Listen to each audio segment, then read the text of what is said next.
bum, bum. We are live. Hello, hello, hello. Welcome back. It's been a couple of hours, if that. Had some dinner. And we're ready and raring to go for one more qualifying session in 2025. Miami. I mean, it delivered in the sprint race, and qualifying yesterday was pretty exciting too. So I'm looking forward to this one. I think it's going to be continuing on the ridiculousness level that we have seen so far in Miami, and going to be a very, very interesting start to the full Grand Prix dinner that we get across a sprint weekend. Just watching the end of the F1 Academy race as a safety car currently, but it is dry, so it's going to be a little bit of a change. And a few incidents going on. There's a safety car actually going on at the minute. It was the Charlotte Tilbury car that got wiped out, I think. I've only literally just joined in. I can just see the Charlotte Tilbury car at the end of the pit lane, so I'm assuming. But hello. Hello, Evil. Hello, Clara. Hello, Pro6651. Sally in the chat, of course. Do I think Hamilton will shine again? Did he shine? I think there was a few drivers that got a little bit lucky. The kind of tyre change from intermediate to softs very much played out, or slicks, I should say. Not everyone went for softs. Definitely played a role in quite a lot of those drivers. Oh no, it wasn't the Charlotte Tilbury car. Or was that another safety car? Goodness me, it's all going on in the F1 Academy race, but let's focus in. As I say, I think you can say that Hamilton got a little bit lucky. A little bit lucky, you know? It was one of those things where they went early, the Ferrari team. They had less to lose because they had... Well, Hamilton was already in 7th place, so I guess they had a little bit to lose. There was a couple of points there, but when you're Lewis Hamilton, 2 points on the board over the course of an entire season, it's not really going to make that much of a difference, you'd hope, and therefore, realistically, they didn't have much to lose. Went for the early call, went onto the soft compound tyre. It was clearly quicker, and then got a little bit sort of fortunate in that Verstappen was involved in an incident, gained a position there. A few of the drivers waited a little bit too long. You could argue got a little bit unlucky that Lando Norris kind of got the safety car in his favour, although Oscar Piastri also lost that because of that too. So it was a bit of a weird one for Lewis Hamilton. But yeah, definitely a better performance, at least in terms of strategy, and did good enough to get 3rd place. Fastest lap, of course. Not too shabby at all. What did I think of the Verstappen penalty? I think it was very much warranted. Like, he was released into the side of Kimi Antonelli's car.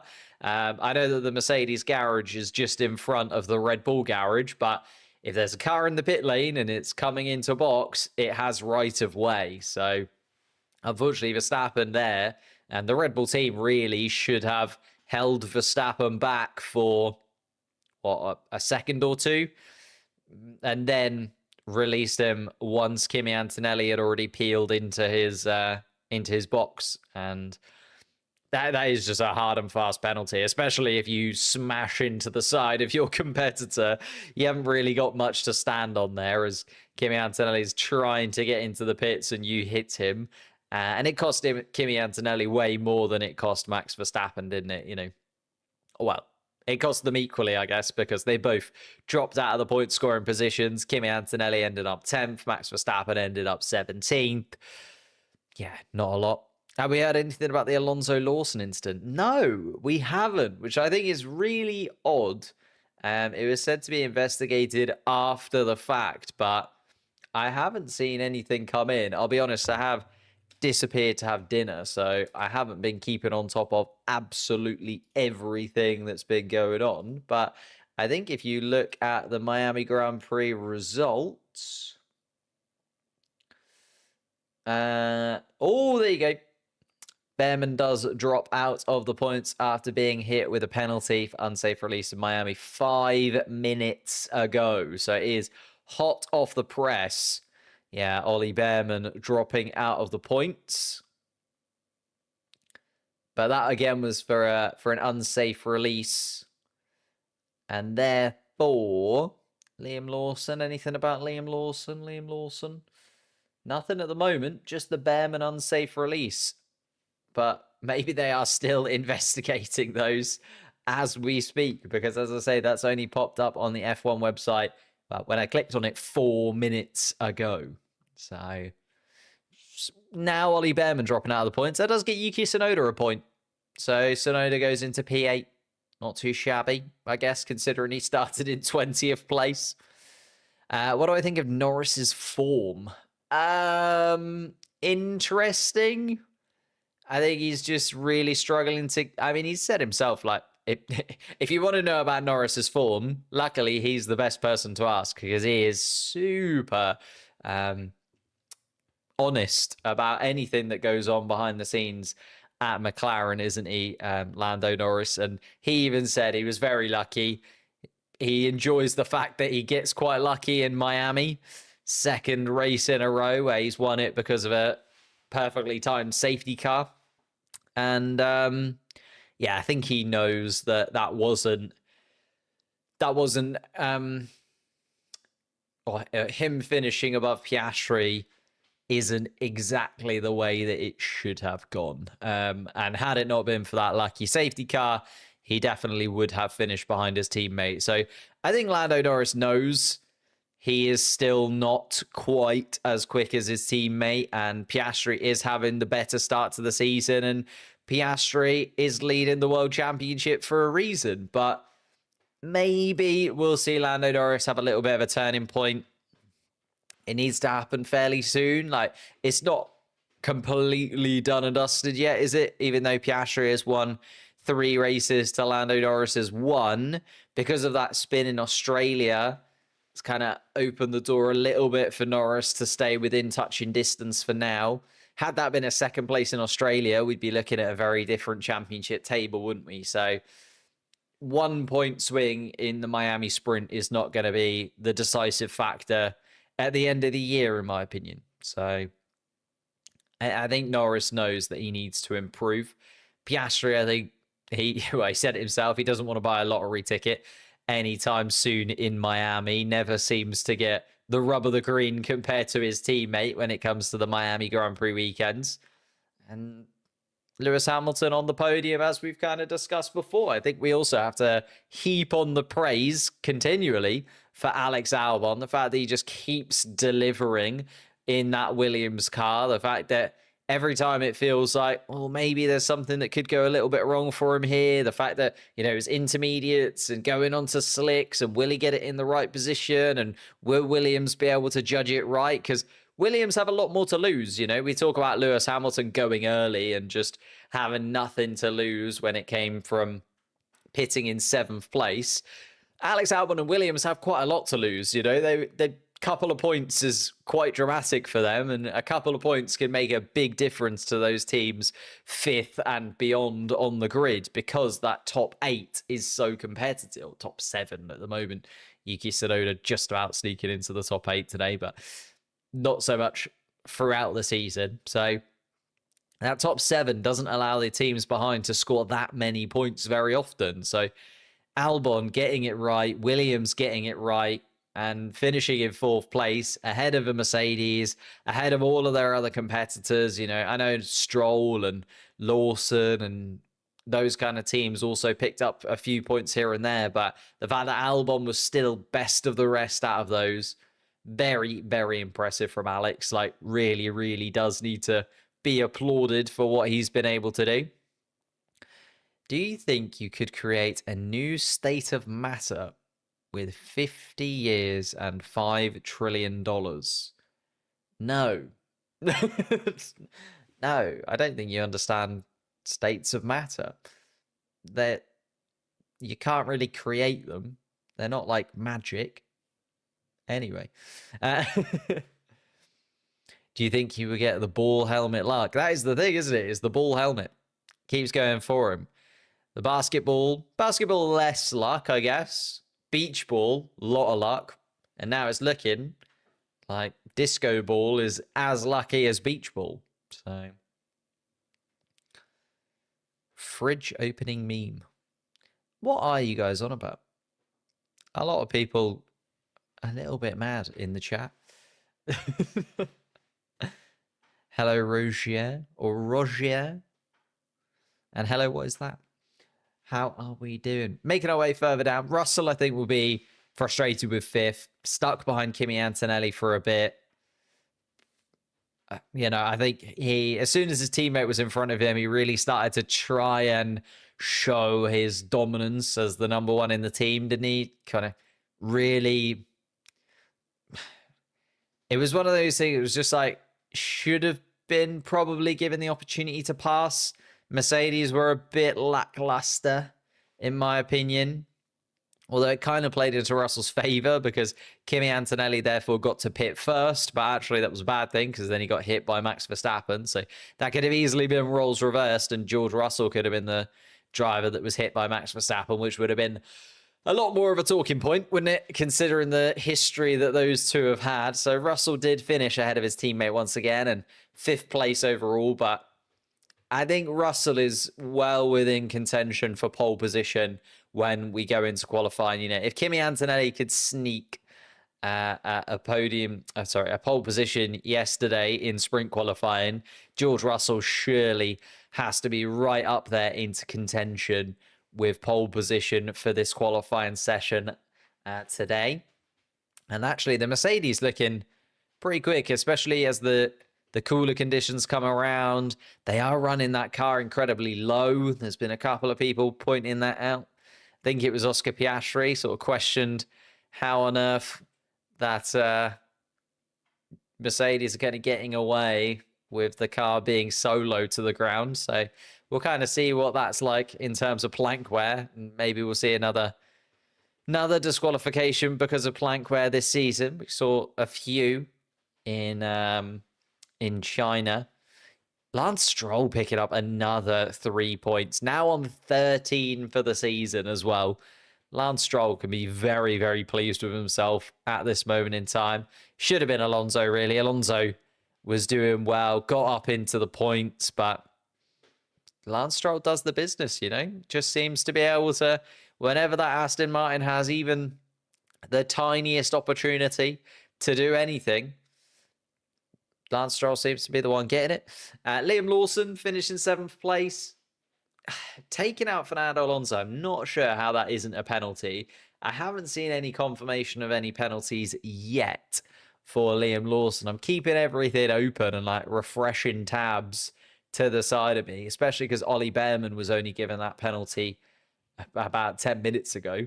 So I'll keep it open, but haven't seen anything yet about Liam Lawson possibly getting a penalty. Will Carlos Sainz be able to qualify today? Should be able to. I think all of those cars, Alonso, Sainz, Leclerc, should be ready and raring to go. They were all rushed back to the garage pretty swiftly after the Miami sprint race. And the teams are usually very, very quick when it gets there. I know, that's what I mean, Poggers. I can't believe he didn't get a penalty either, unless that penalty is still pending. But I haven't seen anything yet, and I'm kind of refreshing the FIA Twitter, and I'm refreshing the F1 website, but there's nothing as of yet. We got that unsafe release, though, for Ollie Behrman, so I'm wondering if it is going to come up. Ollie Behrman got that unsafe release penalty. Max Verstappen, unsafe release penalty. And that is all we've got so far. Yeah, Liam Lawson. Sporting code incident between cars 14 and 30. It is under investigation. I haven't seen anything come along. everybody in the comments of that post as well is saying that it should be a clear penalty. It just seems like the stewards are taking their time with a few of these decisions today. Like the Ollie Behrman infringement did only just come through, so we'll keep you up to date. Yeah, it is still pending, but no penalty as of yet. No Leclerc in qualifying. Surely they should have been able to get that Ferrari prepared in time. I haven't seen anything saying that they haven't been able to get that Ferrari going again. So Leclerc should be back. I mean, it wasn't an amazing sprint qualifying from him yesterday, so even if he does qualify, will he be that competitive? I just don't think the Ferrari is... I know Hamilton got the podium, but I think that was more the circumstances than the pace. Just don't think the Ferrari is there this year. Just really don't. I think Ferrari is the 4th fastest car. Well, the Red Bull is a weird one, is it? The Red Bull is like the 6th fastest car in the hands of anyone else other than Max Verstappen, and is the 2nd or 3rd fastest car in the hands of Max Verstappen. So like Red Bull find themselves in a weird slot, but Ferrari, I think, just not quite sitting right at this moment in time. Dorian Pan taking the win in the F1 Academy race. I do like the Mercedes suit this weekend. Very, very Miami, very pink. Max finishing out of the points. Yeah, I know, for the first time since 2016, which, I mean, goes to show that Max Verstappen is imperious. and just whenever he is in that car, as long as the car finishes the race, he finishes in the points. It's a hell of a streak. And you know, the penalty was clear, and you could argue that the penalty again is not Max Verstappen's fault. So a bit of a disappointing one for Max to get, but rightfully a 10-second penalty, in my opinion. The Red Bull isn't terrible with Yuki driving either. It's around Williams' pace. Yeah, but Williams' pace is not winning race pace, is it? I think that's the thing. It's you can't I mean Williams pace and expect to win constructors championships, which they did for 2 years in a row. Beyond that, still waiting for anything on the Liam Lawson thing, but can't see anything yet.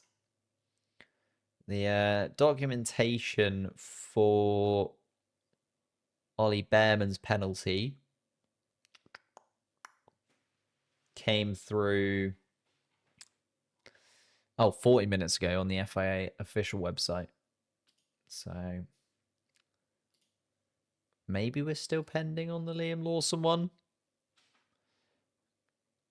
Nothing wrong on the Verstappen side. Team just made a mistake. Exactly, yeah. No, it's not Verstappen's fault at all. He's been told to go, so he goes. And he can't really, like, if you look in the wing mirror, you can't really see down the pit lane because your team is in the way. Like, he's got 7 or 8 engineers on the left-hand side of the car there. So Max can't see what's happening in the pit lane.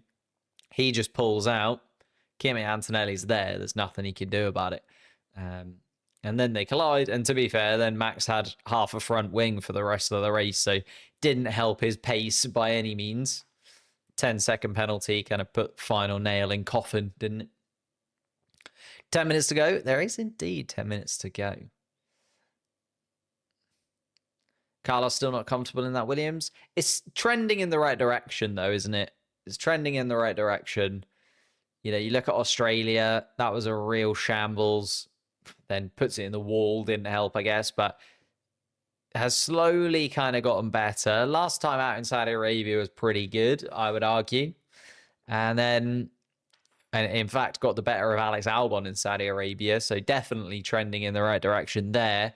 I think just Alex Albon, with the experience that he's got in that car, with the ability that we know he's got, he is just able to get that little bit more out of it. And you kind of expect that at this point in the season.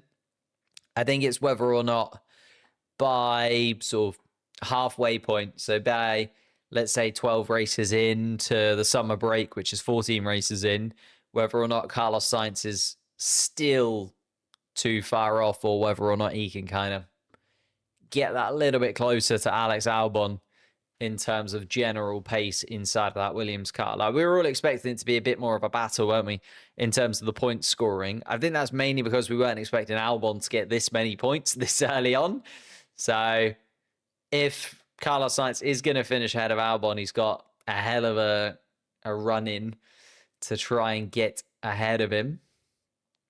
Midfield is also interesting this season. I think the midfield is often kind of a little bit more interesting than the top four. Sometimes you just see driver run away with it. There's a clear kind of second, third fastest and a clear fourth fastest. Sometimes there's even a clear fifth fastest. You know, you look at Aston Martin over the last couple of years, they've just been clearly the fifth fastest, and it's been pointless kind of putting anyone else even in the mix. I sometimes think, you know, the battle for fifth, sixth, seventh has a little bit more jeopardy to it, just because the points are so low. When the points are so low and you need 3-4 points to completely change your season around, like we saw with Alpine last year, I think that just increases the tension and increases the jeopardy in those point scoring places. Whereas, like, already you're looking at George Russell, who's fourth in the driver's standings, being more than a win off of Oscar Piastri. So he needs Oscar Piastri to have a DNF and George Russell to win the race, and he would still be behind him in the championship. So the jeopardy just isn't quite there with the top drivers, especially. I mean, that's the point, right? It's supposed to be there. And they're just showing a little bit of the replay from the sprint earlier on. Luckily, it has dried up. Hello, Josh, once again. Got lost playing Minecraft. Love that. Retro. Haven't played Minecraft in ages. Maybe. I do always think whenever I'm just like sitting here gaming, which isn't often, but sometimes I find myself in a little gaming hole, whether to stream those kind of things. But then I don't know whether it'd be that exciting. I'm not very good at games. I just quite enjoy them sort of wind down of an evening. But you never know. Maybe I'll throw them up on Twitch at some point. See what we think. Alpines are weird. Gasly has shown some promise. Yeah, Alpine are... I don't know if Alpine are kind of starting to look at the 2026 season, sorry. Just seems like they're a little bit adrift of where they really want to be.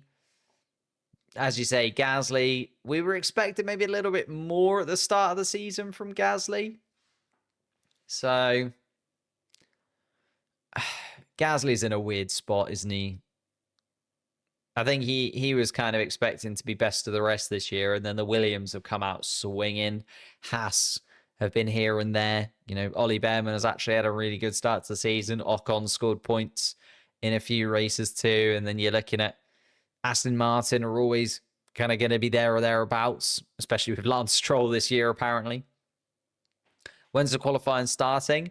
In about 20 minutes. So there is a little bit of a delay on qualifying, just because after the sprint race was delayed due to that red flag, they then also had to get the F1 Academy race in between the sprint and the qualifying. So that F1 Academy race also then had some safety cars and some delays to it itself.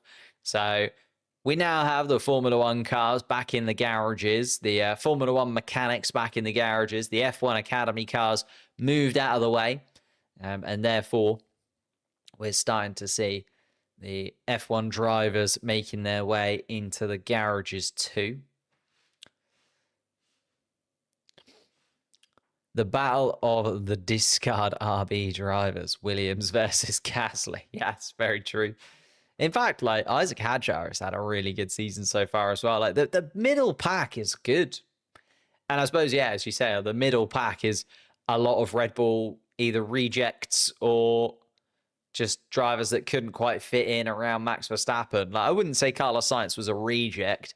I think Carlos Sainz just realized he was never going to be the number one. Like, he was never going to be sort of more important to the team than Max Verstappen. Albon, I guess you could say, is a bit of a reject. Gasly, yeah, definitely. But again, sort of stuck around in the sister team for long enough. It's a bit of a weird one, isn't it? Because actually, Red Bull have kind of proven that they do know how to spot good talent. Because a lot of the drivers that are now on the grid, yes, they're ex Red Bull, but they did come through the Red Bull Academy and they are quite good. So, like, Red Bull are pretty good at finding good drivers.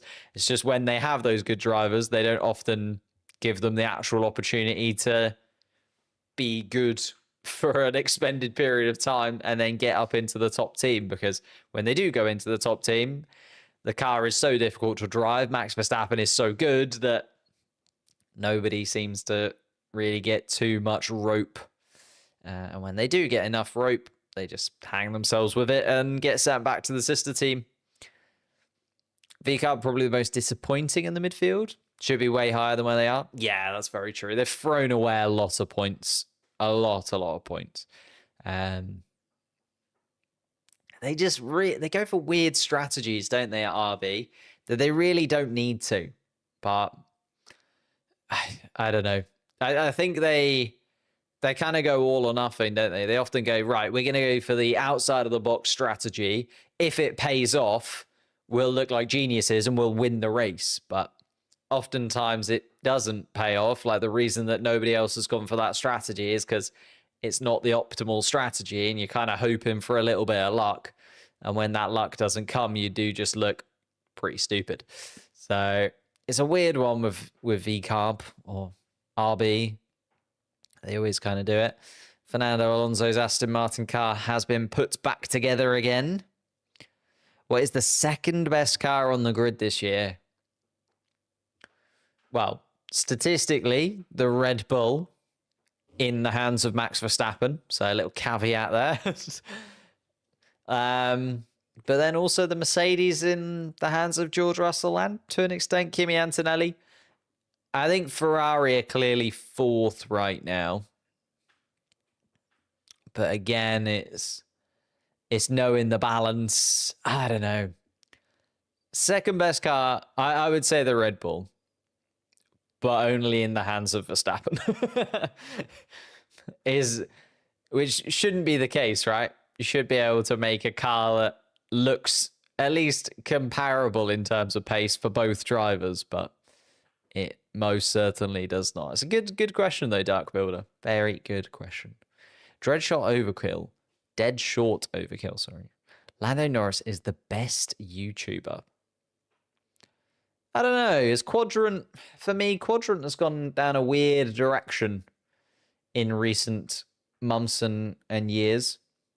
Oh.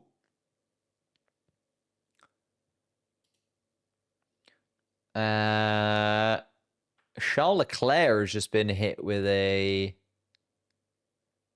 penalty.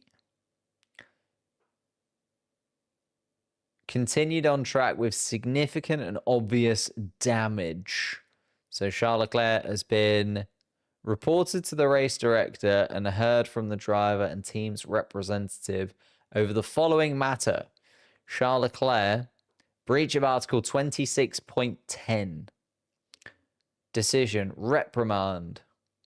This is the driver's first reprimand of the 2025 season. So a slap on the wrist for Charles Leclerc for actually trying to get his Ferrari back to the pits, even though it's... Oh! Alex Albon has a 5-second time penalty. Driver did not stay above the minimum time set by the ECU under the safety car. Breach of Article 55.7, 5-second time penalty imposed after the sprint race for Alex Albon. And just as I am a curse this weekend. Genuinely a curse. Like, every driver I praise is slowly being whittled down. So Alex Albon, this just popped in 3 minutes ago, an infringement under the safety car, 5-second penalty. So Alex Albon drops I was just like, Alex Albon still finishes best of the rest. Alex Albon, 4th place finish, hand him loads of praise. He now drops out of the points. Kimi Antonelli back up into the point scoring places. So Ollie Behrman, 5-second penalty. Albon, 5-second penalty. So Sonoda and Antonelli all gain a position. And then Lawson, Stroll, Russell also gain a position as well. Yeah. So Albon out of the points. Why hasn't qualifying started? Because of the delay. Qualifying is delayed by about 15 minutes because of all the red flags and safety cars that we've had throughout the sprint race and also throughout the F1 Academy race as well. So yeah, let's just talk about, I don't know, don't you dare praise McLaren. Yeah, I'm really throwing it under the bus today. I was praising, Isaac Hadjar in sprint qualifying yesterday for being the best rookie so far this year. And then Kimi Antonelli, I suppose that was a good curse in that Kimi Antonelli then went and got pole position. So like clearly proving me wrong and being like, yep, I am the best at out of the rookies so far this year. Oh, and then we've got the reset. So the track is being now set up for qualifying. The reset of the timing sheets. Although I'm keeping an eye on these penalties because they are still rolling in from the sprint race, which is insane, isn't it? The fact that we're about to start the next session and we still haven't got full confirmation of who's who. Oh, and there's confirmation. Liam Lawson. The stewards have received a report from the race director. Car number 30, driver Liam Lawson. The fact... Car 30 collided with car 14 in turn 12. Decision, 5-second time penalty imposed after the sprint and 1 penalty point given out to him as well. Okay. Hi, Dan, F1, no skill. That is not quite me. But we are good friends. Me and Dan had a lovely weekend together. We were sort of the two new guys that went to this EA event. We had a lovely morning in a hotel. Separate rooms in the hotel, should point out. But yeah, me and Dan Nosko had a lovely couple of days away with one another. So that is Liam Lawson with a 5-second penalty. So Lawson drops out of the points. Behrman with a 5-second penalty and Albon with a 5-second penalty as well. So 3 of the drivers that were in the points come the end of the sprint race now drop out of the points. We also knew that Max Verstappen dropped out of the points as well. So 4 out of the 8 drivers that finished in the points on the road dropping out of the points afterwards. But there is the confirmation that we were kind of expecting, but glad that it's finally there. 5-second time penalty. It does seem like quite a small time penalty, but I guess because it finished under the safety car, any time penalty kind of completely drops you to the back of the grid anyway, so it doesn't matter. Maybe is why they've only given it a 5-second penalty. I think in the actual race, I'd have liked to have seen that been a 10-second penalty. Had the race not finished under a safety car, and it might have actually played into the reading. Where do I get all of these penalties? I'm just looking at the FIA website, the official FIA website. What time is quali? In about 10 minutes time. There is a little bit of a delay on quali just because of the red flags and safety cars and so on, but that's luckily so because we actually have a completely different finishing order to the sprint race that we had earlier on today. Let me find the track board just for a moment. And then maybe I can pop these actually on the screen. Here we go. Can we see that? Let me zoom in a touch. So, infringement for Liam Lawson, 5-second penalty, and a 1 penalty point, which means he's got a total of 6 for the last 12 months. That is a little bit sketchy for Liam Lawson. Needs to be a bit better behaved. Obviously, they do fall off once you've had 12 months. But if he gets 12 out of 12, that will be a race that he'll miss. Who on earth would Red Bull put in to replace Liam Lawson for a race? Maybe Awasa for a race, I guess. That would be interesting to see. There's Charles Leclerc's penalty, or infringement, I should say. Only a reprimand for Charles Leclerc, so no actual penalty for him. There is the confirmation of Alex Albon's penalty, 5-second time penalty imposed after the sprint. And then also Oliver Behrman's penalty, a 5-second time penalty after the sprint. But as you can see by these tweets, this one for Liam Lawson only came through a minute ago. So we could have actually been in a position where we would have started qualifying. Had there not been a delay to the start of qualifying, we would have started qualifying and still not known the actual final finishing order for the sprint race, which is mental. Like, imagine the fact, like, you finished this race, you've then started the next competitive session, and you didn't know where you finished in the sprint race. So, like, Alex Albon is probably in the car. Like, he maybe not in the Williams car yet, actually, but at least close, and he's being told, or especially Liam Lawson. Liam Lawson is probably on his way, getting ready, probably putting his race suit on and helmet, and has just been told that he's been given a 5-second penalty. Mad. Absolutely mad. But they are the world that we live in right now. Oops, that's the wrong one. There we are.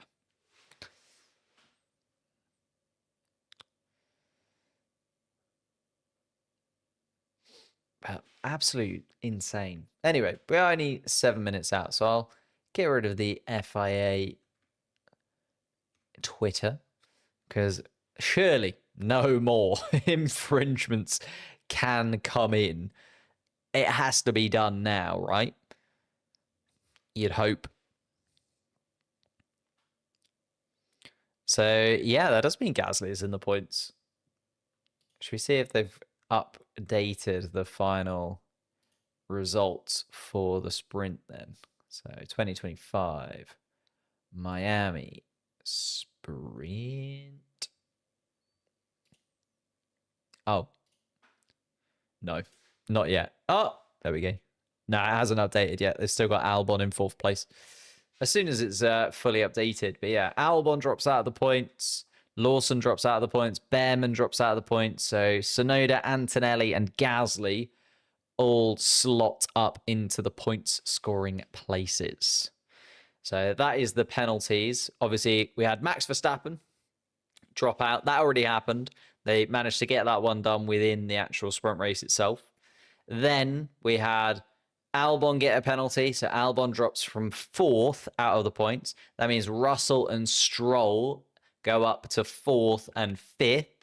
Then Lawson, Behrman also drop out of the points. Lawson with a 5-second penalty. Behrman with a 5-second penalty. So Tsunoda, Antonelli, and Gasly move up into 6th, 7th, and 8th. So Tsunoda gets 3 points. Antonelli gets 2 points. And Gasly picks up a point as well for the sprint race. Wow. There we go. Stroll P5, yeah, jumps up to P5. Russell up into P4.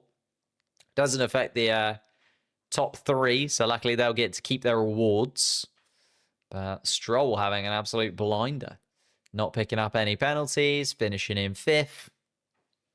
Hamilton can win a podium if he starts 5th tomorrow. I think he's going to need a little bit of luck, like we saw earlier on in the sprint. I just don't think the Ferrari's there, I'm going to be honest with you. I think it's kind of, I would expect, if I had to predict the podium right now, I would go for Norris, or I would go for Piastri win, Norris 2nd, Russell 3rd. I think from the pace that we've seen of the cars so far this weekend, that should be similar to what we get. Obviously, weather, safety cars, as we saw in the sprint, can play a massive role in changing that all around. And then penalties, because, you know, Albon, Lawson, and Behrman have all just dropped out of the point scoring places, despite finishing in them in the sprint race a few hours ago. So that is a quick summary of all of those penalties for you. All a little bit weird. And yeah, hopefully not something that will happen for the actual Grand Prix, because that would be awkward. Have I read the Adrian Newey book on F1 cars? I have not. I don't really read, which is bad, isn't it? I tried to get into reading. I started reading. In fact, if you got any recommendations for like good books to get into reading, that would be great, because I really did try. And then I bought a couple of books, and they're now in storage because I was supposed to move house like a month ago. More than a month ago now, like 6 weeks ago. And I'm still here. So my whole life is just in storage at this moment in time, to the extent where, like, it's now getting towards the summer. All of my shorts and t-shirts are all in storage. So I'm going to have to actually go to get them, which is really annoying. So I have not, but if you do read it, that would be amazing. And I'll add that to my list of books that I need to read. I don't really read. I've read 12 books. I read 1 3/4 last year, and I thought that was going pretty well. So I'd like to get into reading. My girlfriend's so good at reading. Like, she just rattles through books, audio books as well. She's just there listening to stuff, becoming, you know, a more deep and well-rounded person. I just like to watch Formula One, deal with the issues that come towards me by watching the cars go around in a circle. Anyhow, let's get involved as qualifying is about to get underway. We're a couple of minutes. Hello, Gamer Rohan. Of course I remember you. You were only here a couple of hours ago. It's not too long before. Oh, that's the wrong one. Let's get into the quali board. The detailed one. No live timings as of yet, but we're about to get into it. Wow.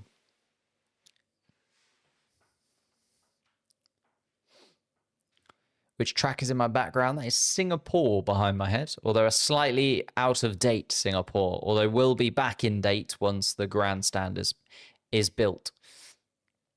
Just buy books that are like 50 pages and read them in a day. Yeah, but that doesn't count. That's cheating. I don't want to cheat myself, you know. I want to really do. Yeah, I know what you mean, Josh. I'm kind of in that same boat. Although I don't watch that much stuff either. I'm not really just not really doing much at the minute other than working and relaxing, just sort of staring at the ceiling when I get home.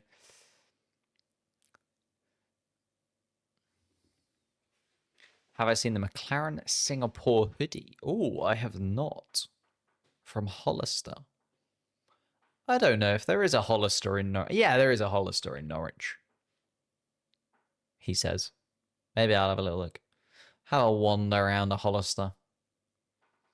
But let's get into it then. 18 minutes on the clock. Qualifying to get underway. Drivers already in the pit lane. Just waiting for that green light to come. And a real queue, actually, at the end of the pit lane. I think everybody realizing that, well, yesterday, a lot of the drivers missed out in Q1 because of the traffic. So how many penalties in total? There was a penalty for Verstappen, there was a penalty for Albon, penalty for Lawson, and a penalty for Behrman. And a reprimand for Charles Leclerc. But that was the sprint. This is the real deal now. We're into the big boy qualifying for the weekend. Gabriel Bortoleto is going to be the first man onto the track. In fact, I just realized I forgot to set my timer to the correct thing. So it's going to be a little bit off, but I'll just reset it very swiftly. So I've got everything open. No investigations as of yet. Luckily so. Considering how many investigations have just come in from the sprint race, wouldn't surprise me if we are there. Hello, Hunter. Not applicable. Notice me. You get highlighted in the chat whenever you sort of talk in the chat for the first time or mention somebody. It's very high-tech chat I've got myself here. I can see people.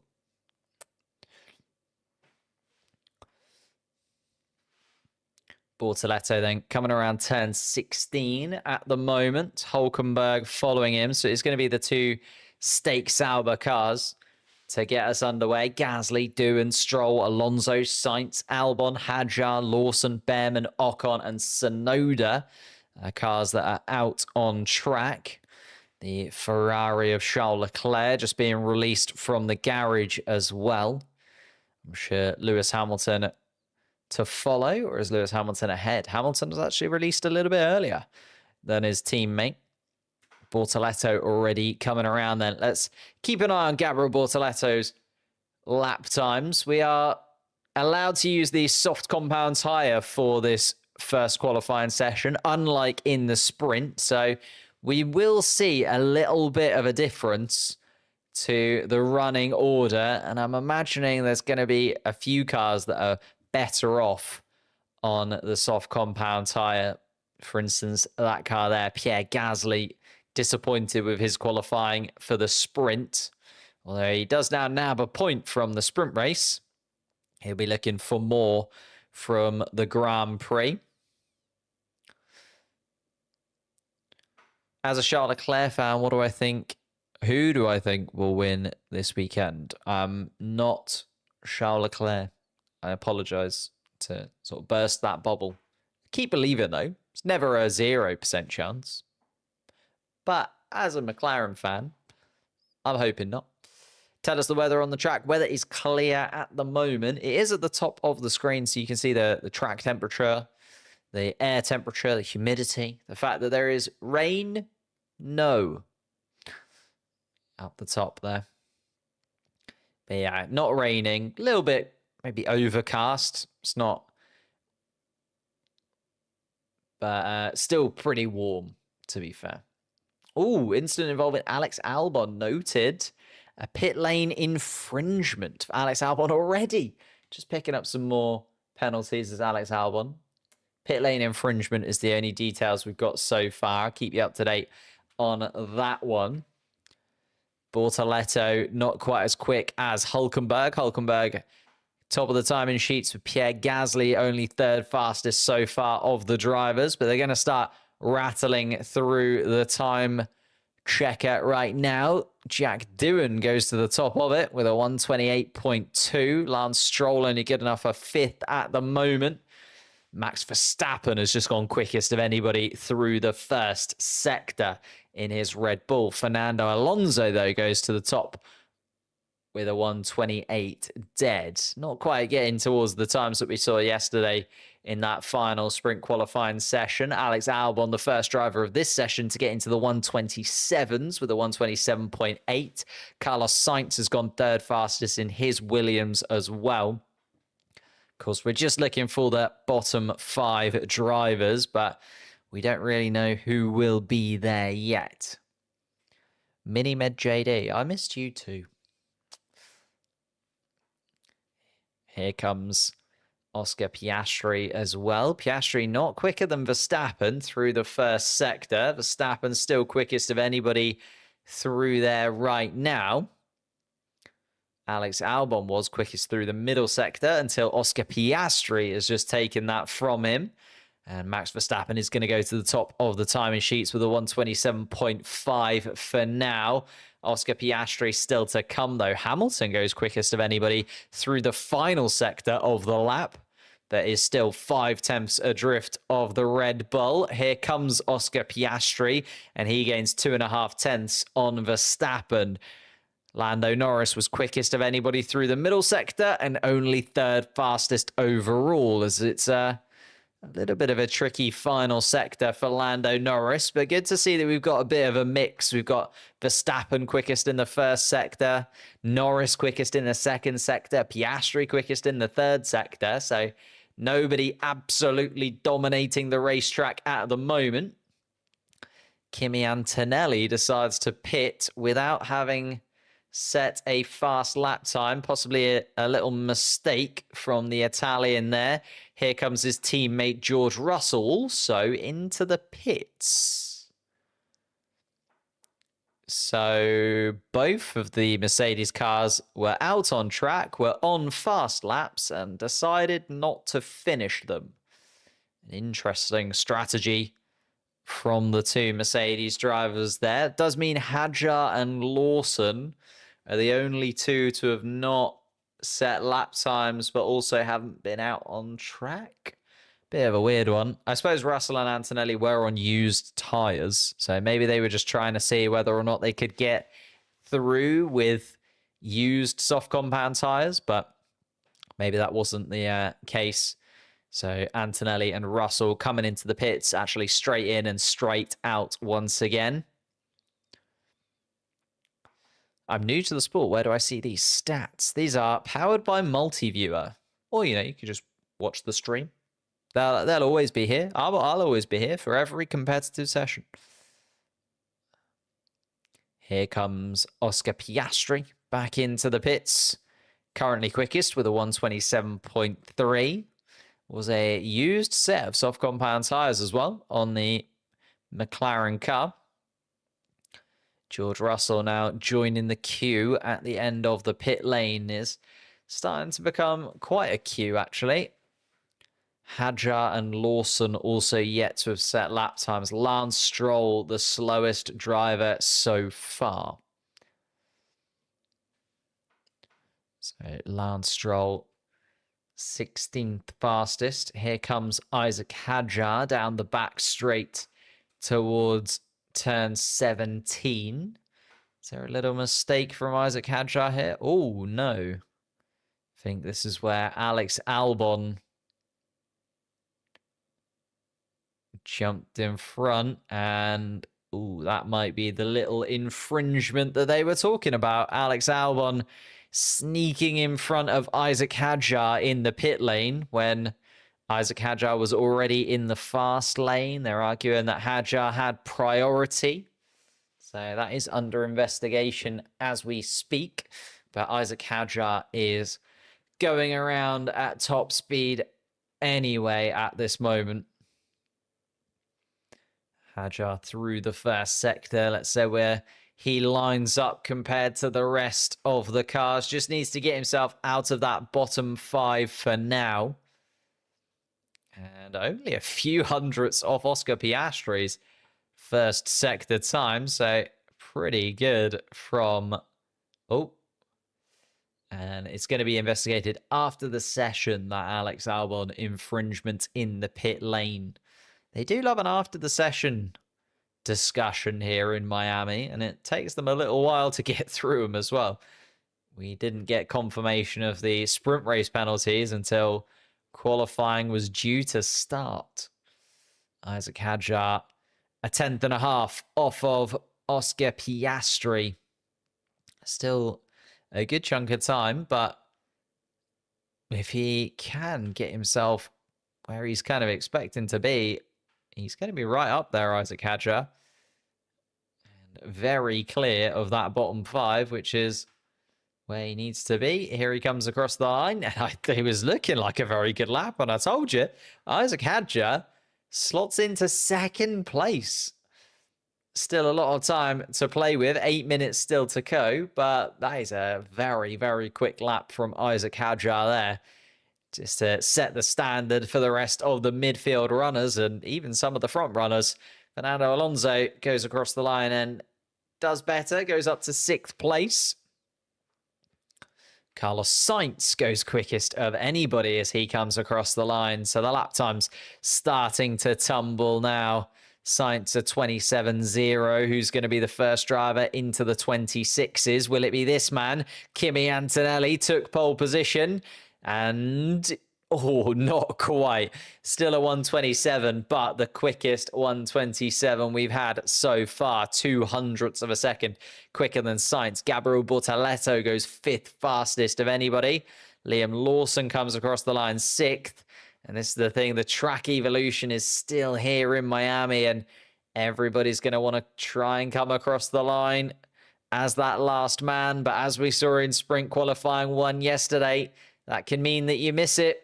If the checkered flag drops and you haven't come across the start-finish line, then you don't get to set a lap time. Here comes George Russell, 7th fastest. So George Russell still not having that edge on qualifying pace compared to his teammate. Did have the race pace there. Oh! And Lando Norris having to get out of the way of Yuki Tsunoda there. And Lando Norris going to start a flying lap. Tsunoda needs to improve and does. Goes up to 9th. So Tsunoda 0.4 off the pace of Kimi Antonelli. Max Verstappen, his teammate, though, has just gone quickest of anybody. Leclerc across the line, 9th fastest. Hamilton to follow him, 15th fastest for Lewis Hamilton. A really poor final sector from the podium sitter earlier today. Verstappen going quickest of anybody in the first sector. Let's see as he comes towards turn 15 and 16, how it looks through that middle sector for Verstappen. Still 0.3 up on Kimi Antonelli's time as he comes through the middle part of the lap, Max Verstappen. So this is going to go to the top unless something really goes wrong in these final few corners for the current world champion. Lando Norris has just completed his first sector. It's not quite of the level of Max Verstappen, although Verstappen's middle sector was not the fastest of anybody. Verstappen goes 0.2 quicker and the first driver to get into the 126s, as we were expecting the drivers to be able to do. Lando Norris had a really poor middle sector and hasn't actually improved upon his previous middle sector time. Lando Norris is going to still improve his overall time, though, you would imagine. And does indeed. Goes 5th fastest, but it's 4.5 off Max Verstappen's time. So still a little bit more to come, and a bit of frustration possibly for Lando Norris there in making a little mistake possibly somewhere in that middle sector. Seems very uncharacteristically off the pace, that middle sector. And there was the front left lockup for Lewis Hamilton, which cost him nearly 0.4 of a second. And that's why Hamilton is now sitting in 15th place. There is still 4 minutes left to go, but they probably weren't expecting to have this much pressure on the final lap of Lewis Hamilton's qualifying here in Miami. He's got one more run to make sure he's not dropped into that bottom 5. Ocon, Alonso, Gasly, Stroll and Behrman, the 5 drivers that need to improve the most. 2 Hasses, 2 Aston Martins, and the Alpine of Gasly actually lower than the Alpine of his teammate Jack Doohan at the moment. Hamilton, Hadjar, Tsunoda, Leclerc will all be under pressure, as well as Jack Doohan. Hulkenberg, Russell, Lawson looking a little bit safer, but you wouldn't say completely and utterly through. Everyone will want at least one more run at it. The new look Stake Sauber car there. And Gabriel Bortoleto makes the same mistake as Jack Doohan yesterday. Coming out of the garage, doesn't quite turn enough and nearly puts his Stake Sauber into the pit wall. He's going to get out in one piece just about behind Jack Doohan there.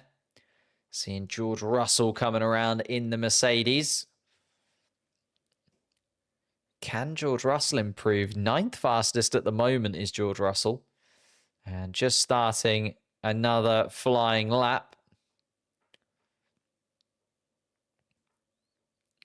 Lando Norris and Gabriel Bortoleto in the way of one another. Bortoleto trying to come out of the pits. Norris trying to get back ahead of him. Hamilton needs a better lap, and he is just making his way to the end of the pit lane. He's got 2 minutes and 20 seconds to make sure that he gets around, starts his lap. Tsunoda also behind him. I think Max Verstappen, the only driver sitting pretty in the pit lane and deciding he's had enough for this first qualifying session. He'll come back for the second part of qualifying. George Russell sliding around in that Mercedes car. Doesn't quite look as planted as it did yesterday in sprint qualifying, it has to be said. Although Kimi Antonelli was still able to get a good chunk of time out of his Mercedes car. Antonelli looking so swift in qualifying, picking up that pole position in the sprint qualifying yesterday. Didn't have the race place in the mixed conditions, but not to say it won't be different if the race is dry tomorrow. George Russell comes across the line, 3rd fastest for now. George Russell. Here comes Ollie Behrman then in the Haas. Massively needs to improve. 20th fastest at the moment. It's only 19th for Ollie Behrman. So that's going to be him out of qualifying in the Haas.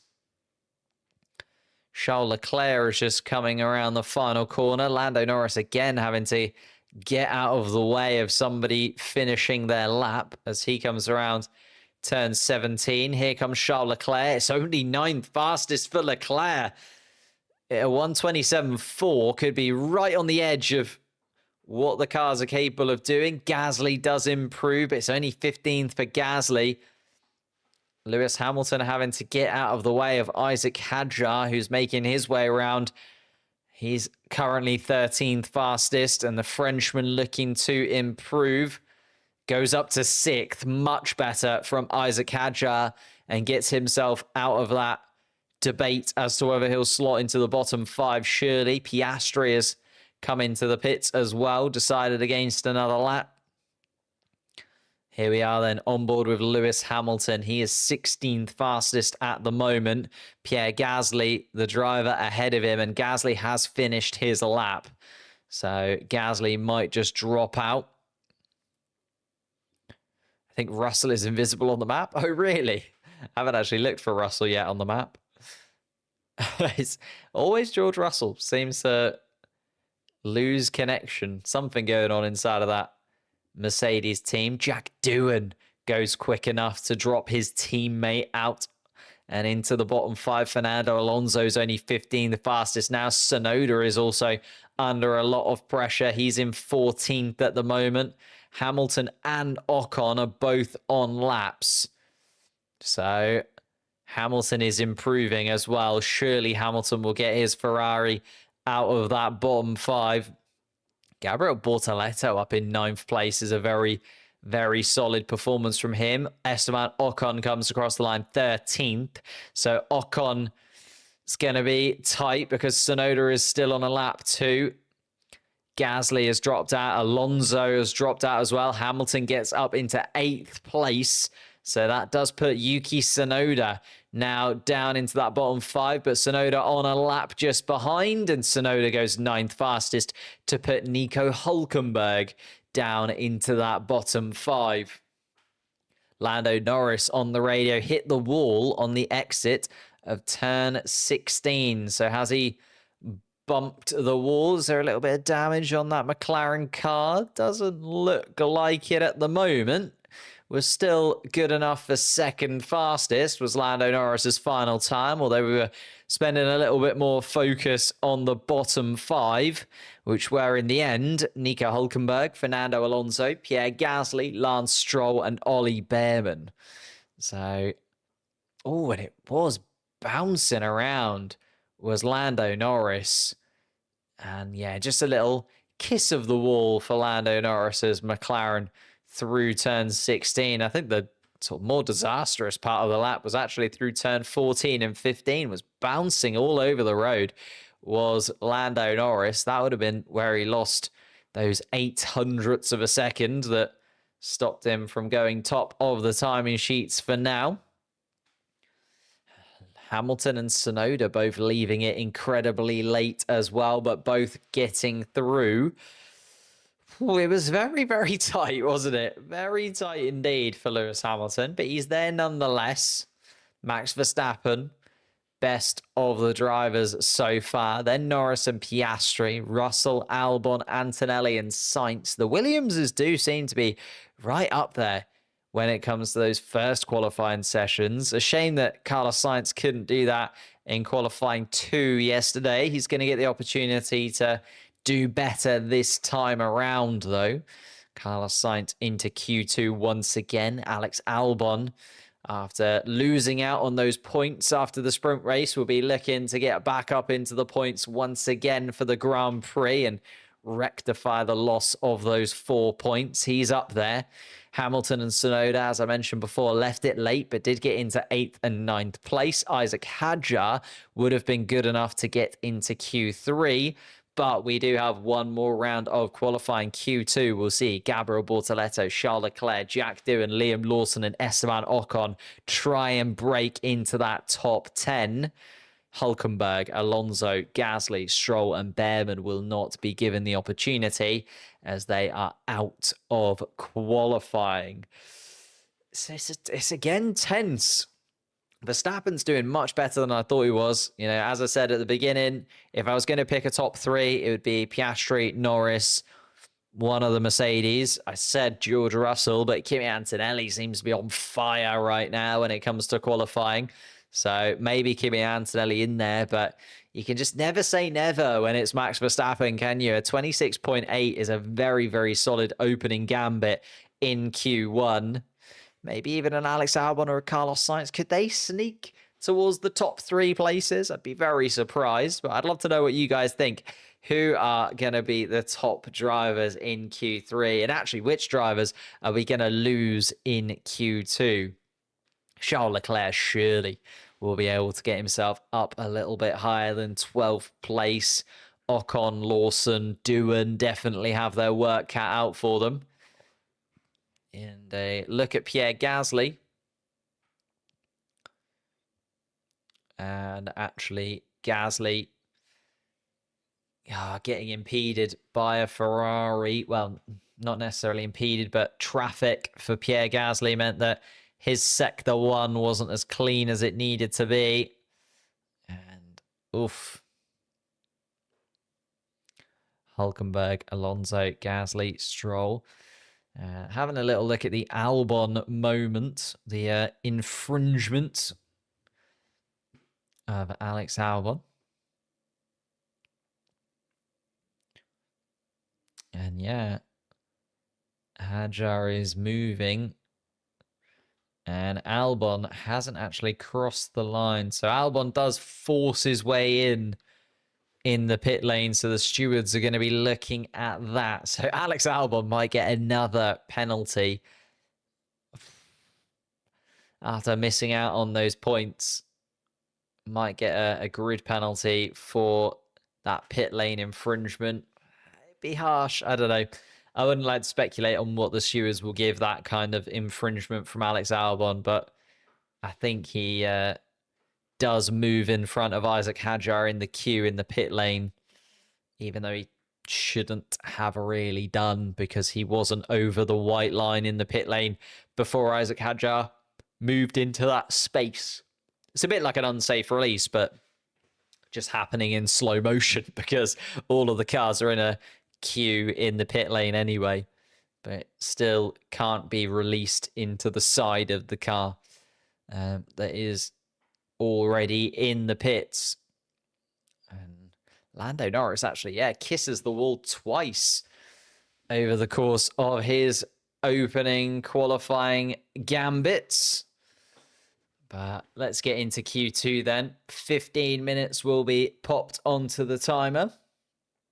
And 15 minutes to run. Yeah, both of the McLarens under investigation. Maximum delta times, although we had a lot of those yesterday and nobody picked up any penalties for them. So I wouldn't expect those to kind of be anything, because as I say, we had 6 or 7 of those yesterday in sprint qualifying and nothing really came of it. So we'll have to wait and see. Ferrari having flashbacks of 2020.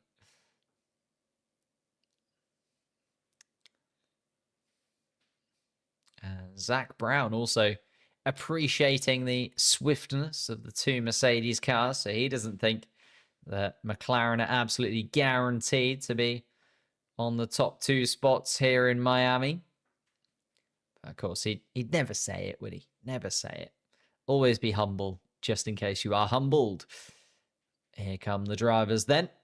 We have got some drivers already going. Verstappen is going to set the standard once again. Quickest in the last qualifying session and now going once again. Tsunoda also just behind him. So the 2 Red Bulls first out of the garage. Ocon, Leclerc, Bortoletto, Sainz, Hamilton, Hadjar, Lawson, Albon, and now Piastri joining the racetrack. And Verstappen is just coming around turn 17. So we'll keep an eye on the Dutchman as he starts his qualifying lap and, again, sets the standard, sets the bar for the rest of the field. Lando Norris just coming out of the pits and moving out of the way of Verstappen. Verstappen going to be running through this little bit of traffic, but Piastri moves out of the way now, so doesn't have to be behind somebody through the really twisty stuff of 5, 6, 7, and 8. Albon a little bit further down the road as well for Verstappen, so he's got a nice little bit to run into.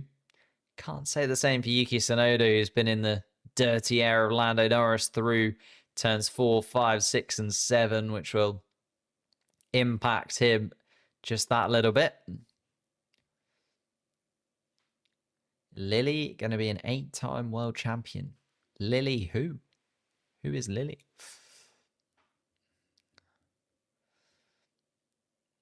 Oh, yeah, I got you. Lily Verstappen. I was like, that is such a weird thing. But yeah, I suppose. Sector 1 and Sector 2, quickest. Max Verstappen, even though a few drivers have now finished Sector 1 just behind. Max Verstappen coming around the final couple of corners, then 18 and 19 weave into one another quite delightfully.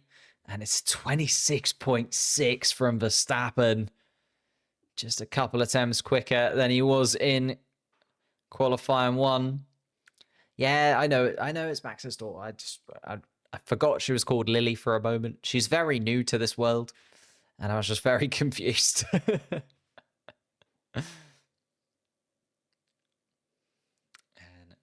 just as Charles Leclerc comes across the line and goes 126.9, much better from Leclerc. Tsunoda was 3rd fastest. Ocon has to slot into 4th. Carlos Sainz has just gone quickest of anybody through the middle sector. Can Carlos Sainz put himself in and amongst it? Couple attempts off Max Verstappen. Not too shabby at all from Carlos Sainz, who is trying to redeem that time from yesterday. Liam Lawson just coming down the back straight in the RB. Both of the RBs still amongst the drivers in Q2. Lawson, 5-second penalty for hitting Alonso. Took him out of the points in the sprint. Can he get some points tomorrow? He will if he starts and finishes in 8th place. But not likely to stay there as he is 0.6 off of the back of Esteban Ocon's time. Oscar Piastri is going okay through Sector 1 and Sector 2. It's not Max Verstappen levels of quick. Oscar Piastri. Lando Norris, though, has just gone quickest of anybody through the middle sector. And I completely take it back. Oscar Piastri just goes 3.5 tenths quicker than Verstappen. How has he done that without going purple in any of the sectors? Lando Norris has just gone second fastest, 2.5 tenths. Maybe Piastri's sector times were not logging through as fastest, because how has he gone 3.5 tenths quicker than Verstappen with none of the fastest sectors? That's insane. Antonelli comes across the line, third fastest, ahead of Verstappen as well. So it's Piastri, Norris, Antonelli for now. George Russell only 11th.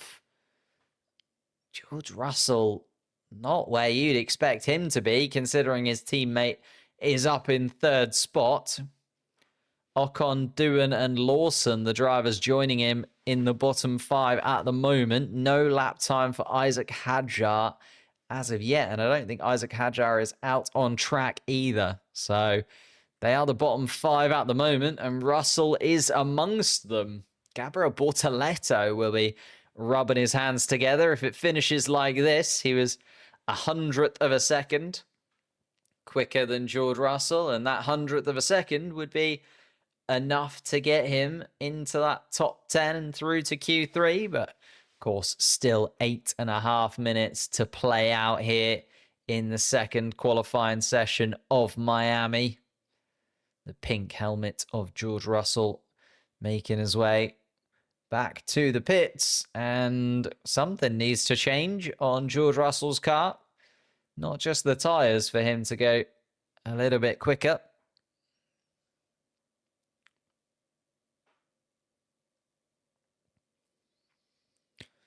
And Oscar Piastri is already setting some very quick lap times.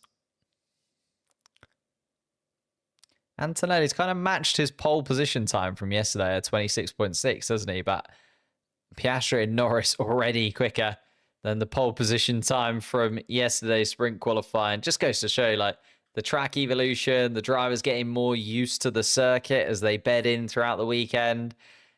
Both of the McLarens quicker than the pole position time for yesterday, and it's not even Q3 yet.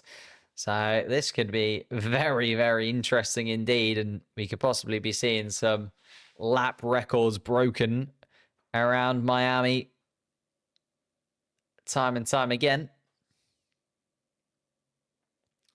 Max will pull something crazy at the end. Yeah, never count out Max Verstappen as well. Always in the mix. Whenever you seem to think, oh, maybe it's not the weekend for Red Bull, he just suddenly comes up with something pretty amazing. And he'll have the bit between his teeth as well, considering he dropped out of the points and down into 17th place in the sprint earlier on today because of the finish behind the safety car and the 10-second penalty. So if there's something you don't want to do with Max Verstappen, it's kind of give him more of a reason to be even quicker inside of that Red Bull car. Charles Leclerc and Lewis Hamilton both on the radio at Ferrari, just looking at their deltas, knowing that they probably need to improve a little bit more. Charles Leclerc 7th, Hamilton 8th at the moment.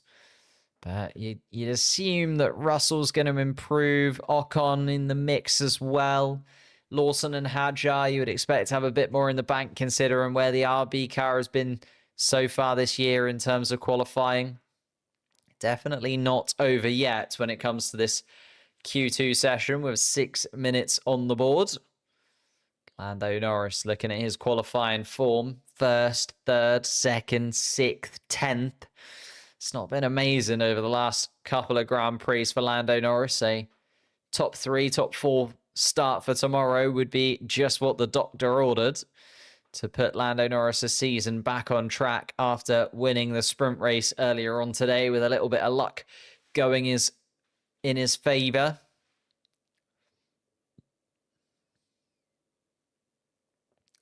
Bortoleto then. The tyre blankets are off. Hamilton also staring at the timing sheets. Charles Leclerc's car is prepared and let go. So the burst of cars into the pit lane. The RB just about gets in front of Lando Norris. Oh, and Carlos Sainz has been caught. He's going to have to wait as Carlos Sainz until there's at least a little bit of a gap for him to jump into. Just left that little bit later than you'd have hoped. Tsunoda is actually the first driver out on the track, so Tsunoda's going to lead the way. Esteban Ocon behind. So Ocon just coming around in turn 4. Gabriel Bortoleto is out on track. Isaac Hadjar yet to have set a lap time in this second qualifying session. Has been pretty swift though, Hadjar, over the course of the weekend so far. Lando Norris decided to get out pretty early in the order, it has to be said. Piastri actually deciding to just stay in the pits. And I don't think that McLaren is going to move. So Piastri thinking a 26.2 is enough. I tend to agree with him, to be honest. Antonelli out on track as well. Third fastest at the moment, just behind Lando Norris, both on the timing sheets and out on track. Verstappen is there also. So Norris, Antonelli and Verstappen actually in the order on track that they're currently in the order on the timing sheets as well. Hamilton and Leclerc then behind them. Sainz is out on track. Doohan is just making his way to the end of the pit lane. It's a bit of a weird one. You kind of join the track between turns 1 and turn 2 here in Miami. So you don't have to really do turn 1. It's kind of a bit of a weird cut of turn 1 as you come out of the pits. Kind of come out straight into turn 2.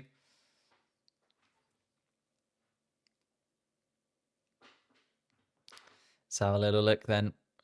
Alex Albon is coming out of the pits as Esteban Ocon is just... Oh, and Ocon gets a real shake through turn 2, and that is going to set him back a touch. He's going to lose a little bit of time and possibly even a little bit of confidence inside of that Haas car as Esteban Ocon as he comes through the first sector. So that might be Ocon done and dusted for qualifying, as yeah, it's a poor first sector. He's down on his own time and a 10th and a half down on Gabriel Bortoleto's 10th place time right now, and we're assuming that that's not going to be the 10th place time in a moment. So Ocon unfortunate. Isaac Hadjar has started his first and only flying lap that he's going to get on the board.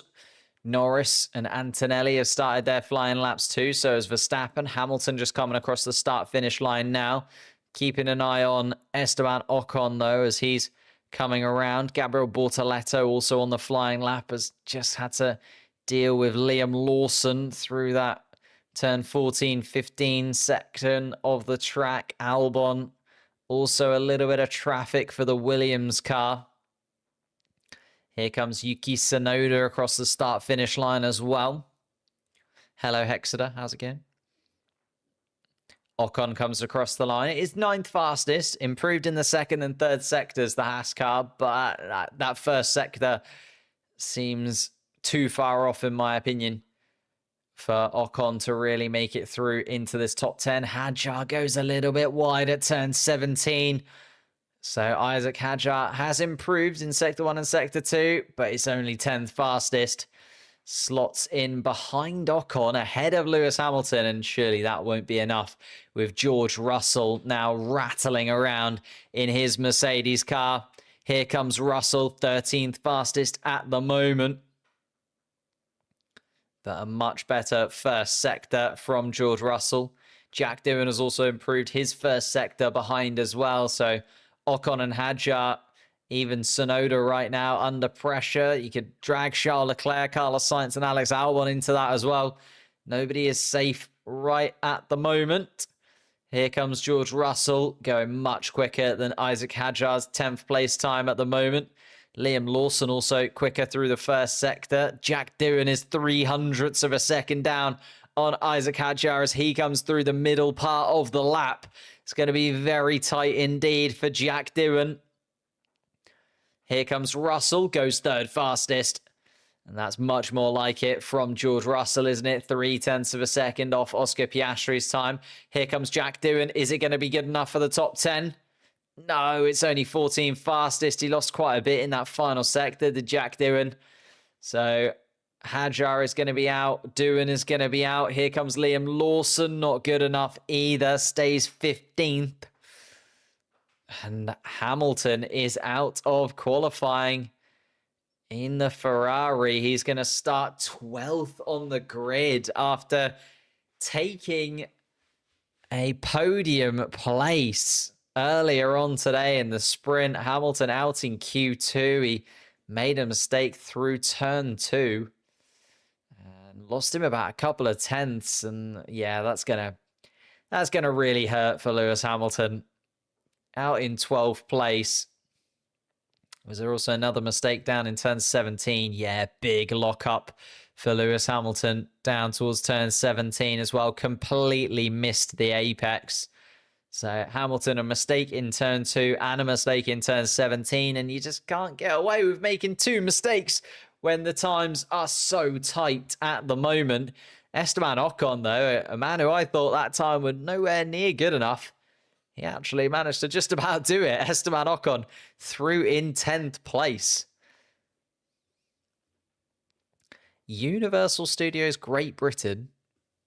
Yeah, I heard a podcast about that, actually. I mean, I'll probably visit it at some point, but isn't it not being built for like 10 years anyway? And it's in the UK, so it will be finished late, and therefore it will probably not be built, maybe in my lifetime. It wouldn't surprise me. No. Oscar Piastri then, quickest of anybody. He gets through in first spot. Norris and Russell. I'm not saying that I predicted that top 3, but it is the top 3 right now. Will it be the top 3 once we get through to Q3? Antonelli will be trying to think not so much. Antonelli 4th fastest, Verstappen 5th fastest. Both of the Williams cars through once more. Carlos Sainz very much redeemed that bad Q2 session from sprint qualifying with a very good Q2 session in the full qualifying. Charles Leclerc showing that the Ferrari just, even on his best, isn't actually brilliant here in Miami this weekend. Just about got ahead of Yuki Tsunoda and ahead of his teammate Lewis Hamilton as well, who we'll get to. But Esteban Ocon was the final driver to make it through to Q3. So the 5 drivers that we've lost and the 5 drivers who know their starting place for tomorrow. Isaac Hadjar starts 11th. Lewis Hamilton starts in 12th place. They start side by side again. They love being next to one another, to Hadjar and Hamilton. Gabriel Bortoleto starts in 13th place. Jack Doohan starts in 14th place. And Liam Lawson is going to start in 15th place. Those 5 drivers through to Q2, but not quite quick enough for Q3. It was Nico Hulkenberg in 16th place, Fernando Alonso in 17th, Pierre Gasly in 18th, Lance Stroll in 19th, and Oliver Behrman, who dropped out in 20th place, who were the 5 drivers that we lost in the first part of qualifying. But this is the bit we've all been waiting for, isn't it? This is the one where we need to see who is going to be starting on the front row tomorrow. We saw that maybe starting second is the optimal place because Oscar Piastri was able to just shuffle Kimi Antonelli out of the way when it came to the opening lap of the sprint race earlier on today. And Liam Lawson had a problem with the battery, it sounds like. So Liam Lawson, problem with the battery inside of his RB car. And Isaac Hadjar also frustrated. So close. So close. 0.02 of a second, the difference between Hadjar and Ocon. And it's very, very tight. You know, it's very tight throughout the entire Grand Prix weekends that we've had so far this year. And yeah, Liam Lawson actually nods his head as he comes across the line. He knows that it wasn't good enough. And he just a little bit of oversteer through turn 2 and the battery problem that he said he had as well. Yeah, wasn't quite good enough, was it, for Isaac Hadjar or Liam Lawson? Frustrating for both of them. Williams, though, smash of. Do I want $500? I mean, I wouldn't say no, you know. Would certainly help with the house move that's going on. Am I on Twitch? Unfortunately not, because I'm on, like, temporary internet. Once I move house, yes.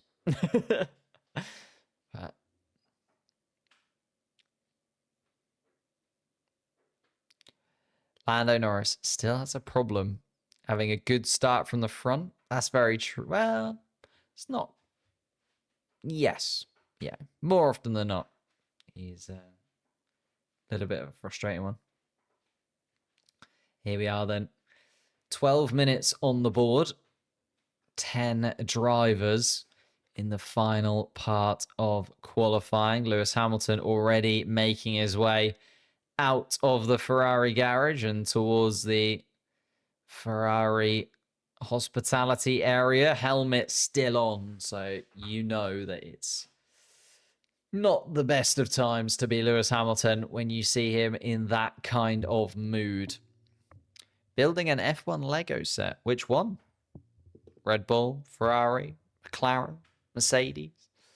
Are there any more? Didn't Alfa Romeo have one at one point or something?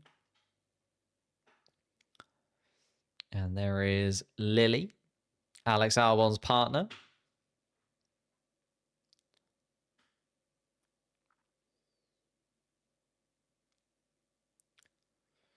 And Zach Brown saying that he thinks the top 5 are going to be the top 5. Whether or not they're going to be in the same order, we'll have to wait and see.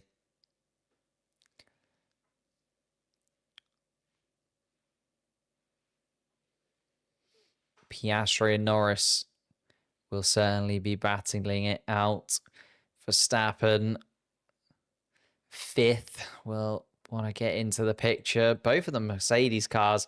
The Mercedes cars do look quick. They just are pretty swift this weekend. It would be a bit of a surprise if they weren't able to make their way through.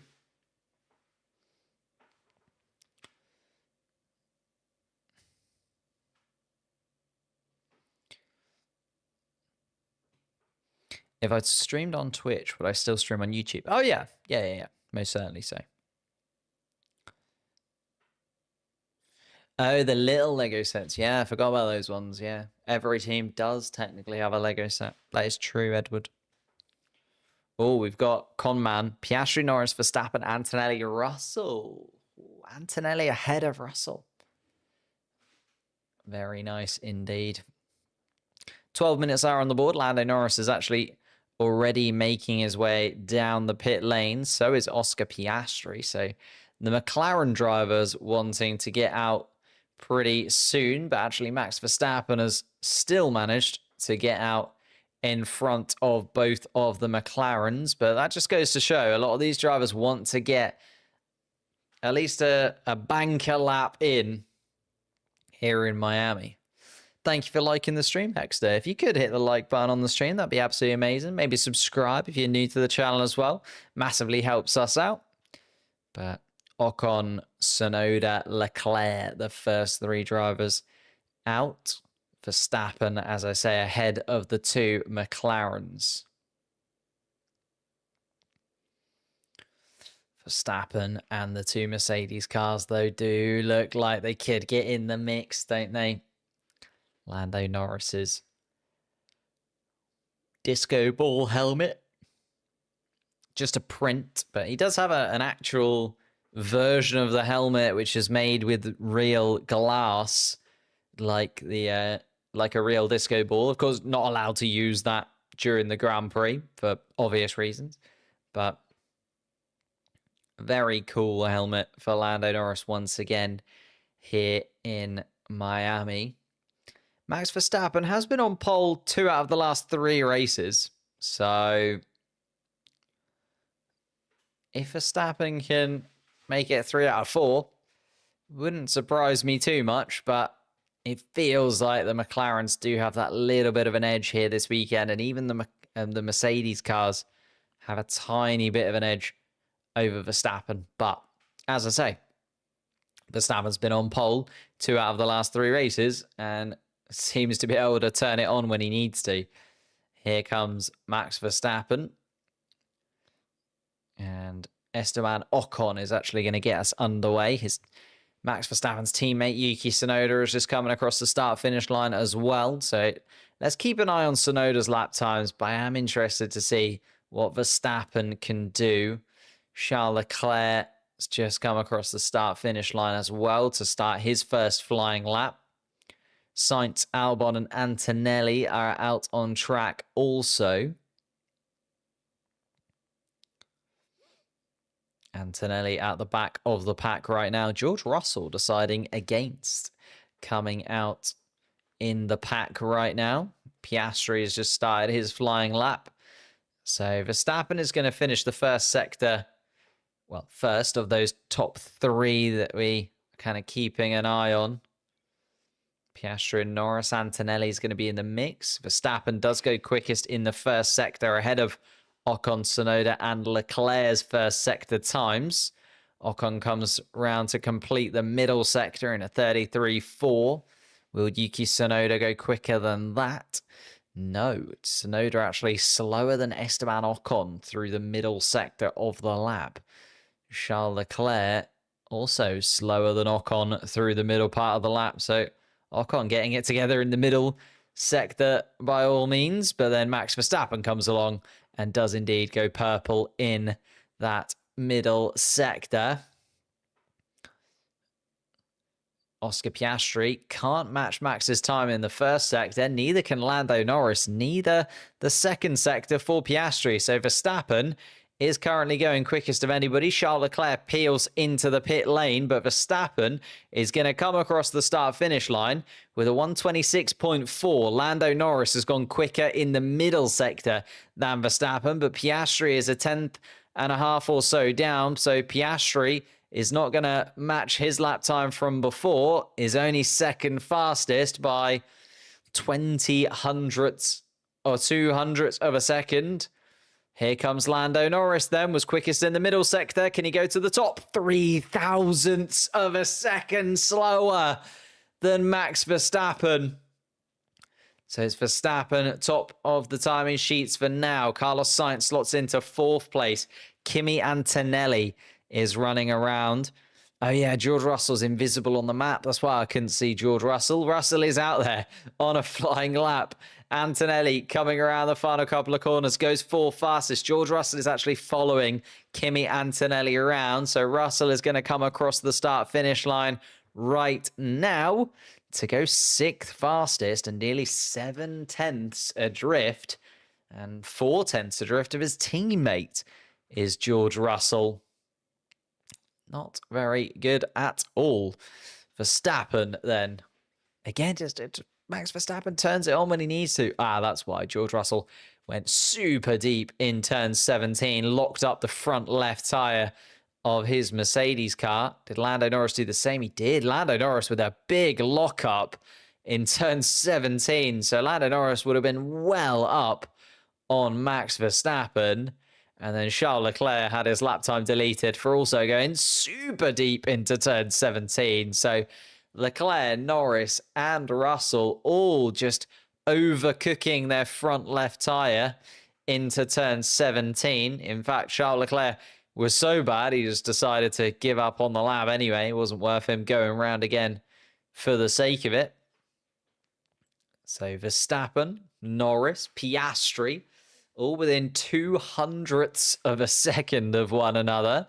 Norris with a lot of time in hand because of that mistake in the final sector. Piastri wasn't too swift through the first sector, so you'd think he can improve there. Antonelli was 4th fastest. Albon was 5th fastest. Russell 6th. Carlos Sainz 7th. So the Williams is still looking best of the midfield pack. Esteban Ocon, though, was quicker than Yuki Tsunoda. So Tsunoda really not quite there. Needs to improve, doesn't it, for Tsunoda? But it's so hard because that Red Bull car is so difficult to drive and we just don't know where it's going to be.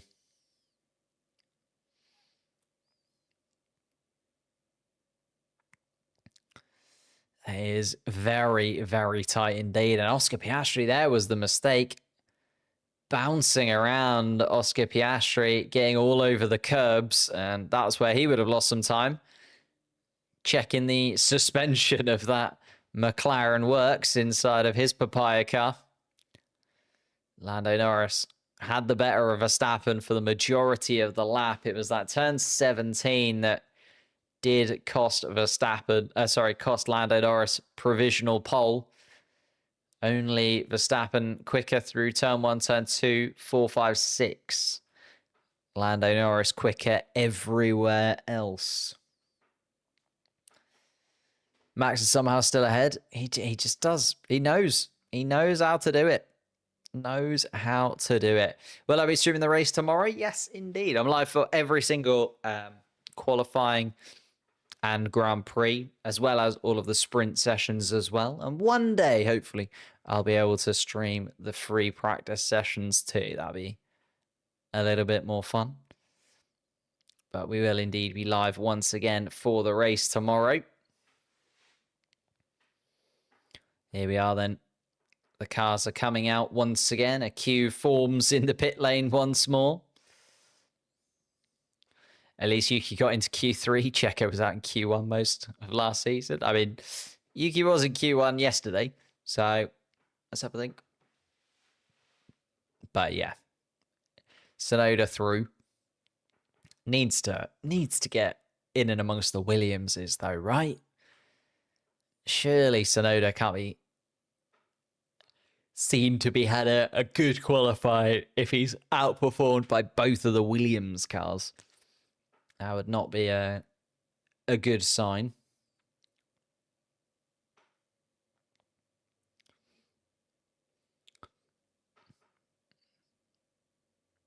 Here we go then.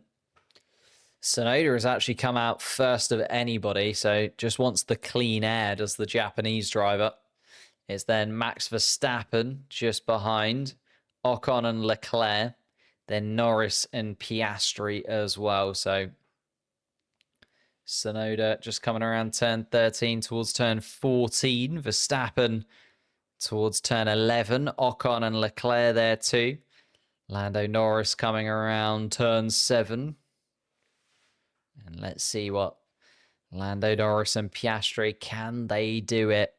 Or is Verstappen going to be able to clinch another pole position? As I say, he's been on pole 2 out of the last 3 races. As much as we say the McLaren car looks the quickest this season, certainly does in race trim, but Verstappen has been able to put in the qualifying laps of late. That has just been able to put him a little bit above. And it is that little bit above, 3 thousandths of a second separating Verstappen and Norris at the moment. Here comes Verstappen then to start his final flying lap of the weekend. Of course, the race. Oh, and it's a mistake down towards turn 1 for Verstappen. So Verstappen is going to have to really, really battle that Red Bull car for every single millimeter now if he's going to make up more time than he's lost there. It's a big wobble from Max Verstappen, but let's have a little look at this first sector time. Still 200ths of a second quicker than himself. Goes fastest in the first sector, does Verstappen. That goes to show that he's going to absolutely rinse this Red Bull for every single thing that it has got. Yuki Tsunoda has come through the first sector and the second sector now for Tsunoda. It is green, at least for the Japanese driver, so he is improving. He's got quite a bit to improve, though, if he's going to get ahead of the likes of Albon and Sainz, but we'll keep up to date with it. Verstappen, a couple attempts quicker than himself, and Lando Norris has had a really poor first sector in the McLaren car, so Verstappen is going quicker. Lando Norris has actually gone slower in that first sector. Tsunoda has been able to find enough to get himself into 5th place for now. So let's see if he stays there. Max Verstappen goes even quicker. It's a 26.2 from Max Verstappen, and that has set the standard high.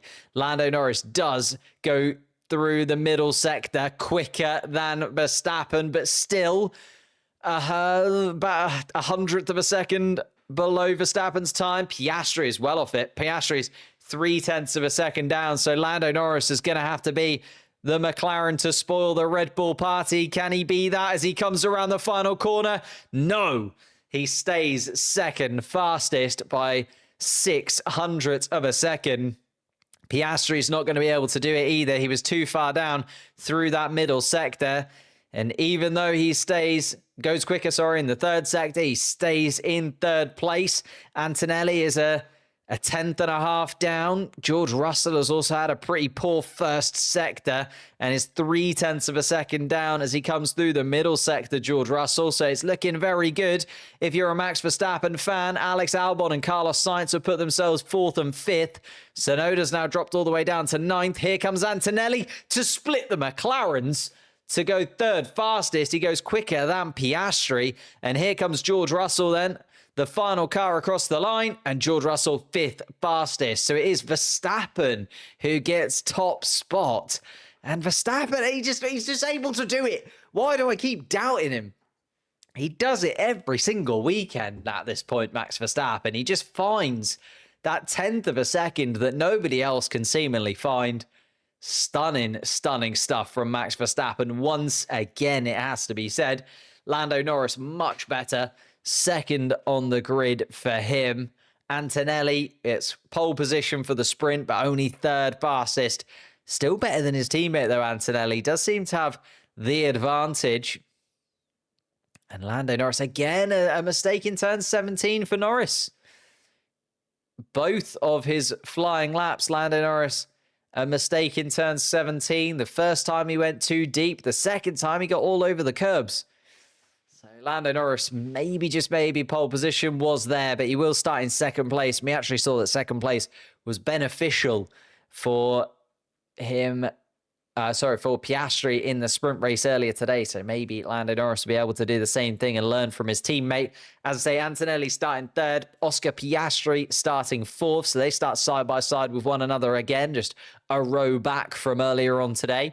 George Russell starts 5th. Carlos Sainz starts ahead of his teammate in 6th place. Alex Albon in 7th place. Charles Leclerc's Ferrari all the way down in 8th place behind both of the Williamses. Not where you want to be. Esteban Ocon was 9th. And yes, Yuki Tsunoda made it through to Q3, but he was the slowest driver in Q3. And by a considerable amount, he was outperformed by Esteban Ocon by a 10th there. We've also seen Isaac Hadjar, Lewis Hamilton, Gabriel Bortoleto, Jack Doohan and Liam Lawson drop out in Q2, as well as Hulkenberg, Alonso, Gasly, Stroll and Behrman drop out in Q1. Thank you guys so much for joining me. Thank you for watching. Massively appreciate you all stopping by. If you could hit the like button on your way out, that would be incredible. Maybe subscribe to the channel if you're new, and we'll be live once again tomorrow for the Miami Grand Prix. Will Max Verstappen be able to turn it into a victory? Will he be able to go back up to the top of the championship standings? We'll have to wait and see.